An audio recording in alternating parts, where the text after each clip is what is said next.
Il faut 10 à 15 ans pour faire un champion olympique. Le travail de recherche ne me change finalement pas tellement de ce que je faisais avant. De toute façon, si nos découvertes ne prenaient qu'un an, ce serait trop simple et on s'ennuierait. Nous, ce qu'on aime, c'est la complexité. Au début de chaque journée de fouille, je pense à tout ce qu'on pourrait découvrir.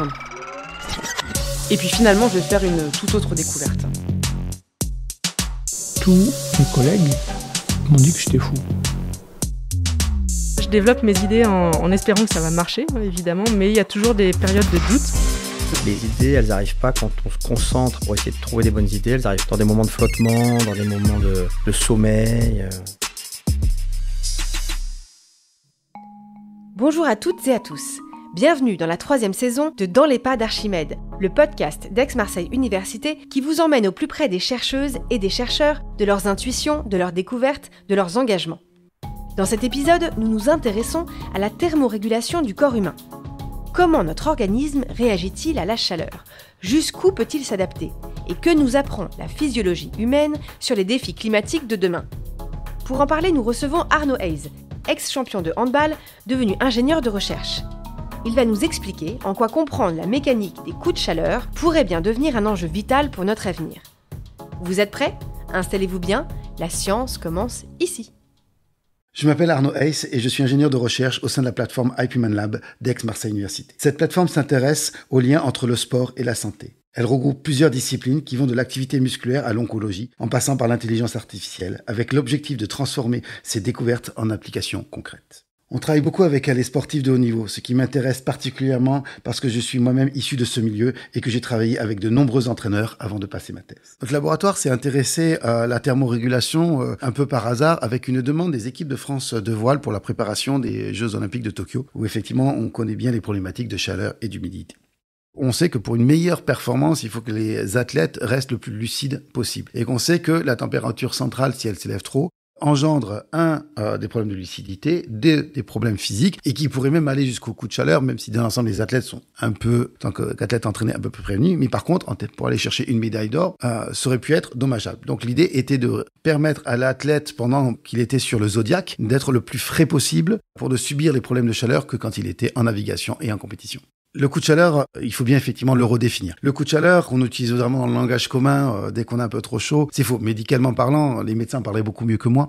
C'est la forme en fait la plus sévère, qui est vraiment très grave puisqu'on est déjà perte de connaissance et qui va jusqu'à la mort si on n'est pas soigné. En fait, nous, ce qu'on fait souvent, c'est ce qu'on appelle les intolérances à la chaleur. C'est plutôt ce terme-là qu'il faudrait employer et pas le terme coup de chaleur qui est la forme la plus grave. Suite à leur demande, nous avons dû essayer de créer un gilet pour essayer de refroidir au mieux les athlètes pour avoir une performance optimale. Pour cela, on a dû faire appel à d'autres laboratoires, et en particulier le laboratoire Yousty, parce qu'on avait besoin de compétences thermiques pures et dures. Et c'est en mélangeant de la physiologie et de la thermique que l'on a redécouvert ce qu'on appelle la science qu'on appelle la thermique du vivant, et en particulier la thermique humaine dans notre cas, qui allie effectivement ces deux sciences pour être le plus juste possible dans nos recherches.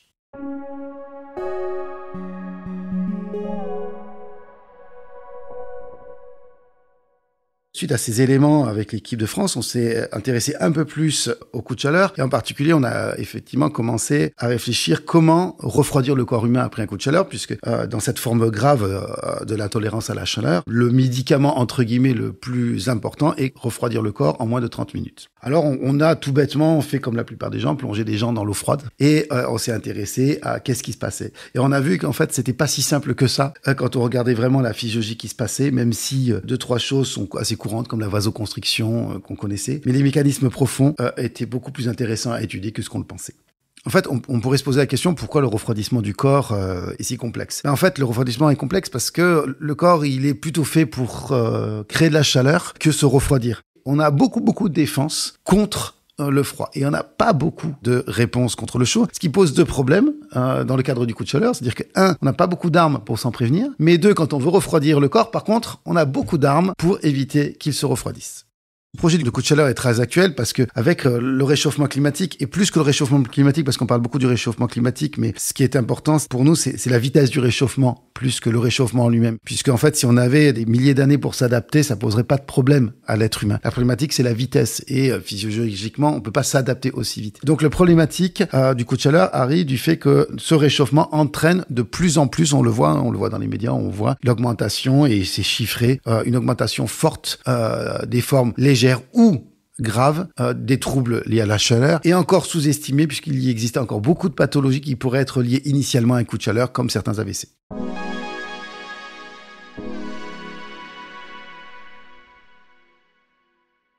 Nos recherches, donc, pour essayer de mieux comprendre comment on peut s'adapter à ces chaleurs, nous a emmené à essayer de monter des projets avec certains collègues, en particulier du laboratoire ADES, qui est toujours la faculté des sciences médicales et paramédicales, avec des pays qui sont déjà confrontés avec des fortes chaleurs, comme par exemple le Sénégal. Et ce projet, que l'on espère pouvoir mener, va nous permettre déjà d'étudier comment, d'un point de vue sociologique, ces pays s'adaptent à la chaleur. On pourrait aussi prendre l'Espagne, avec les heures de travail qui sont décalées, les heures de repas qui sont décalées. Donc, nous, justement, ce qui est intéressant, c'est jusqu'à quand on peut ne pas s'adapter et à quel moment on sera obligé de s'adapter d'un point de vue sociétal. Donc, ce qui est important, c'est quand on réfléchit aux recommandations de l'OMS, c'est de se poser des questions jusqu'à quand elles seront applicables telles quelles. Les pronostics montrent qu'en 2050, à Marseille, on pourra atteindre 50 degrés. Est-ce que ça suffirait, ces recommandations, pour lutter à 50 degrés ?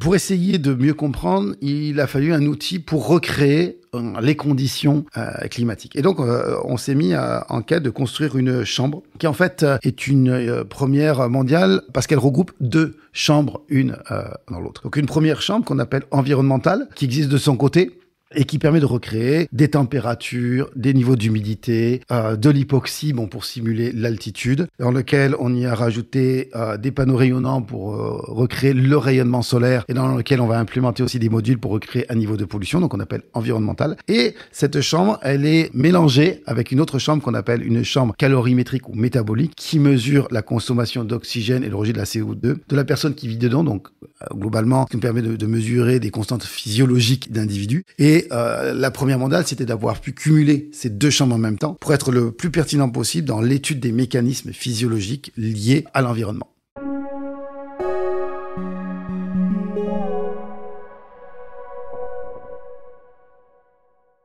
Ce qui est intéressant dans nos premiers travaux, et qui est surtout passionnant, c'est que la première chose qu'on a appris sur la thermorégulation, c'est qu'en fait, on ne sait pas tant de choses que ça. C'est très individuel, en fonction des gabarits, en fonction des sexes, en fonction des âges. Donc, dans les questions qu'on se pose, déjà, c'est, par exemple, quand on essaie de faire monter quelqu'un en température, des gens montent très vite à l'exercice, on les fait faire des rameurs et leur température corporelle monte très vite à 38,5, 39. Et certains, on n'y arrive pas. Ils stagnent. Rien que ce fait simple, pourquoi des gens montent pas. Pareil, des gens redescendent plus vite, moins vite que d'autres. Par contre, effectivement, tout le monde, quand on les plonge dans l'eau, ont tendance à ne pas se refroidir quand ils sont dans l'eau. Ils se refroidissent quand ils sortent de l'eau, puisqu'on a un mécanisme où on voit de suite que dès qu'on est dans le froid, l'organisme veut se protéger et se réchauffe. Donc plein d'interrogations. Et surtout, dans notre laboratoire, ce qu'on recherche beaucoup, c'est la notion d'individu. Alors, surtout dans une société où on veut tous qu'on soit pareil, personne n'est pareil. Et la richesse, c'est l'individualisation, et le soin aussi. C'est dans l'individualisation que sont les meilleurs soins. Donc notre recherche est vraiment d'essayer de comprendre les différences interindividus.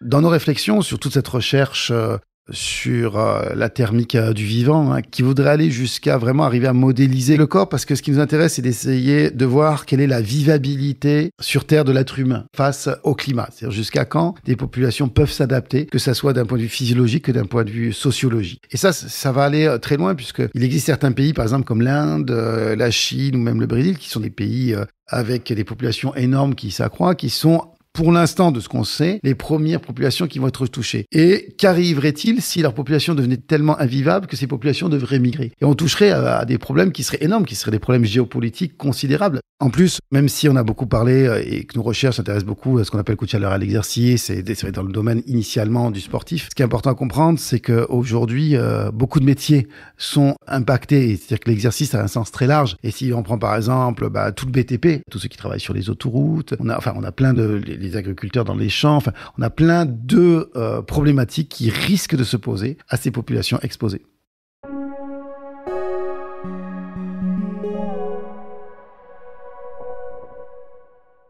Pour réussir le challenge de travailler sur la thermorégulation, qui est un phénomène, comme j'ai dit, très ancré, très profond, il a fallu vraiment construire une équipe très large.